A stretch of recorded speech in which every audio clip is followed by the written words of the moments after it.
परिपूर्ण परमात्मा ने जो एक महान शक्ति है, परम शक्ति है, उसने मनुख नूं भी बहुत सारिया शक्तियां दित्तियां होईयां ने। वेखण दी शक्ति, सुनन दी शक्ति, बोलन ते चखण दी शक्ति, स्पर्श करन दी शक्ति, समझण दी शक्ति, लेकिन एक प्रबल शक्ति दी है चेते शक्ति, सिमरती चेते शक्ति। कल दा पढ़िया होया सबक अज विद्यार्थी नूं याद नहीं, विकास नहीं कर सके, अगली क्लास दे जा नहीं सकता। कल दा पढ़िया होया याद है तां ही ये अग्रसर हो सकता है, अगे वध सकता है। ये सिमरती, ये चेते शक्ति परिपूर्ण परमात्मा ने अपनी तरफों एक महान सौगात मनुख नूं प्रदान की है। इतनी प्रबल चेते शक्ति पशुओं कोल नहीं है, पंछियों कोल नहीं है। मनुखता दा सारा विकास, ज्ञान विज्ञान, वो सारी तामीर सिमरती ते खड़ी है। चलो एक उदाहरण दे रूप दे एक कारपेंटर, एक बड़ाई दरखान बैल गड्डी बना रहे है, दिन ते कई लगते हैं। पिछोकी सिमरती कल जो उसने बनाया है, उसकी सिमरती नूं अज अगे रख के फिर विकास करता है, फिर जोड़ता है। कल जो कुछ उसने बनाया है अज याद ही नहीं, तो फिर की जोड़ेगा, अगों की बनाएगा। मनुख है ये जो विकास करता है जिंदगी के हर पहलू दे सिमरती करके, चेते करके, याद शक्ति करके। हुण मैं दूजा नुकता बयान करन लगा, पूरी एकाग्रता नाल सरवण करना। सिमरती इस तरह है जिवें टेप रिकॉर्डर कोई बोल रहा है तो टेप होंदा जा रहा है, रिकॉर्ड होंदा जा रहा है, रिकॉर्ड होंदा। सिमरती साडे अंदर इस तरह है। ये सिमरती किस तरह बनती है? कुछ अखां ने वेख्या ते वेख के बड़ा रस मिल गया, सुकून मिल गया, सुख मिल गया, ਉਹਦੀ अंदर छाप पै जाती है, वो याद का हिस्सा बन जाती। कुछ वेखे ते वेख के बड़ी चोट लग गई है, या भय पैदा हो गया, वो याद का हिस्सा बन जाता है, भुलेगी नहीं, नहीं भुलेगी। भावें 20 साल पुरानी गल है, ज्ञानी कल्याण सिंह नाल सन, धमतरी रायपुर दे कोल बरसातां दे दिन टहलण वास्ते निकले। जिंदगी दे च मैं ते ज्ञानी कल्याण सिंह ने पहली दफा देखा 40-50 सप्पां दा झुंड। देख के दंग रह गए, कदम रुक गए, अगों सप ही सप। गिनती ते पूरी नहीं कर सके, अंदाजा है 40-50। ज्ञानी कल्याण सिंह भी कहने लगे, इस तरह का दृश्य मैं नहीं देखा। एक सप, 2 सप, 40-50 सप कट्ठे ही देखे। और गजब की गल, वो साडी तरफ मूँह करन, फिर अगे वधन, असी रुक गए, क्योंकि जिस रस्ते ते जा रहे सी रस्ते च सारे आ। हुण गल ते हो गई 20 साल पुरानी, पर सिमरती का अंग बन गई, याद का अंग बन गई। जिमें शहरों के 100 साला बंदोबस्त होंदे ने, पुरानिया फाइलों के ढेर लगे होंदे ने, अंबार प्राचीन घटनावां, प्राचीन काम जो कीते ने,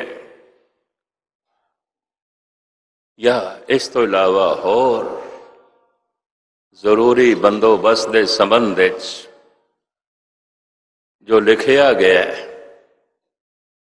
वो फाइलों के अंबार अक्सर स्टॉक दे चाहते ने हर महकमे दे। साडे अंदर सिमरतियां का स्टॉक है बहुत। जिमें कदी कदाई किसी एक अद फाइल की लौड़ पै जाती है, जिन्हों 50 साल तक खोलिया भी नहीं सी, देखिया भी नहीं सी, फिर वो फाइल लभनी पैंदी, क्योंकि उसके मुताबिक अगों काम करना है। कदी कदाई कुछ इस तरह की बाहर घटना घटती है, ध्यान अंतर्मुखी आता है, 30 साल पुरानी घटना याद आ जाती है, 40 साल पुरानी घटना याद आ जाती है। विज्ञान ऐसा कहता है, मनुख वध तो वध जिहड़ी सिमरती है पहुंच सकता है, 4 साल तक ही पहुंच सकता है। एक 50-60 साल का मनुख पिछोकड़ घटनावां नूं देखदा जावे, 4 साल तो अगे नहीं जाएगी उसकी शक्ति। 4 साल तो अगां जो सिमरतियां का अंबार लग्या है, पहले भी है और अगे जाती नहीं। 4 साल तो पहले भी है, इस जन्म तो पहले भी है, उस जन्म तो पहले भी है। मनुख की चेते शक्ति सिमरती, इंज कह लो अरबां खरबां सिमरतियां का भंडार है, गोडाउन है, स्टोर है, बहुत कुछ पे है, बड़ा कुछ पे है। पर सिमरती की छाप अंदर किस दी बनती है, इनू बड़े ध्यान नाल सुनना। कुछ वेखे है, वेख के बड़ा रस मिल गया और मन कीता वेखिए और वेखिए और वेखिए, वो सिमरती का हिस्सा बन जाता है, उसकी छाप मोहर लग जाती है। कुछ वेखे है, वेखण नाल बिस्माद पैदा हो गया, डर पैदा हो गया, सहम पैदा हो गया, चोट लग गई है, वेखण नाल सिमरती का हिस्सा बन जाती है। वो अंदर छाप बन जाती है। फिर कुछ सुनिया से, सुन के बड़ा रस मिले, बड़ी खुशी मिली, वो सिमरती का हिस्सा बन जाती है, अंदर रह जाती है। फिर कोई सुनिया सी, बड़ी चोट लगे। कई दफा कुछ ऐसा मित्र मिलता कह देंदा है, गैनी जी फलाने दी 30-40 साल पहले आखी हुई गल भुलदी नहीं, क्यों चोट कर गए। हो सकता उसने गाल कड्डी हो, कोई कौड़ा बचन बोलिया हो, चोट कर गई है, सिमरती का हिस्सा बन गई है, वो भी अंदर पई है। कुछ सुनिया से, सुन के बिस्माद तारी होया, बड़ी खुशी मिली, आनंद मिलिया, सिमरती का हिस्सा बन जाता है। कुछ सुनिया सी ते चोट बड़ी लग गई, ऐसा बोल सी कुछ, बड़ी चोट लगी, बड़ा दुख मिले, वो सिमरती का हिस्सा बन गया। जबान ने कुछ खादा से, खा के बड़ा अजीब और गरीब स्वाद आया, बड़ा ही रस आया, ਸਿਮਰਤੀ ਦਾ ਹਿੱਸਾ ਬਣ ਜਾਂਦਾ ਹੈ। ਪਰ ਐਸੀ ਕੋਈ ਚੀਜ਼ ਮੂੰਹ ਚ ਪਾਈ, ਜ਼ਹਿਰ ਤੋਂ ਵੀ ਕੌੜੀ, ਬਿਲਕੁਲ ਫਿੱਕੇ, ਬਿਲਕੁਲ ਬੇਸਵਾਦੇ, ਉਸ ਨਾਲ ਵੀ ਇੱਕ ਆਘਾਤ ਪਹੁੰਚਦਾ ਹੈ ਔਰ ਉਹ ਸਿਮਰਤੀ ਦਾ ਹਿੱਸਾ ਬਣ ਜਾਂਦਾ ਹੈ। ਅਜੋਕੇ ਸਾਇੰਟਿਸਟ ਕਹਿੰਦੇ ਪਏ ਨੇ, ਨਾਸਕਾ ਜੋ ਸੂੰਘਦੀ ਹੈ, ਇਹ ਸਿਮਰਤੀ ਦੀ ਛਾਪ ਸਭ ਤੋਂ ਪ੍ਰਬਲ ਪੈਂਦੀ ਹੈ, ਇੰਜ ਕਹਿੰਦੇ ਨੇ ਅਜੋਕੇ ਵਿਗਿਆਨਕ।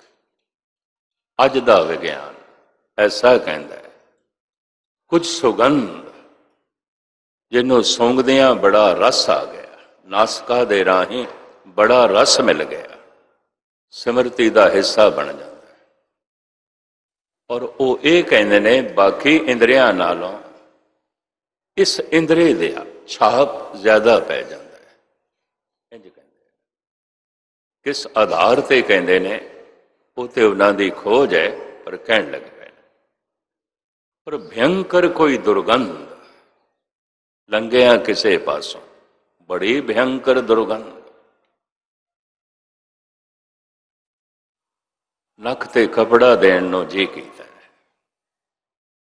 ਉਹ ਵੀ ਸਿਮਰਤੀ ਦਾ ਹਿੱਸਾ ਬਣ ਜਾਂਦਾ, ਯਾਦ ਦਾ ਹਿੱਸਾ ਬਣ ਜਾਂਦੀ ਹੈ। ਔਰ ਕਦੀ ਕਦਾਈ ਜਦ ਧਿਆਨ ਅੰਦਰ ਜਾਂਦਾ ਹੈ, ਉਹ ਸੁਗੰਧ ਦੁਰਗੰਧ ਯਾਦ ਆਉਂਦੀ ਹੈ, ਉਹ ਮਿੱਠੇ ਬੌਲ ਔਰ ਕੱਢੀ ਹੋਈ ਗਾਲ ਯਾਦ ਆ ਜਾਂਦੀ ਹੈ, ਭਾਵੇਂ 30 ਸਾਲ ਪਹਿਲੇ ਕਿਸੇ ਨੇ ਗਾਲ ਕੱਢੀ।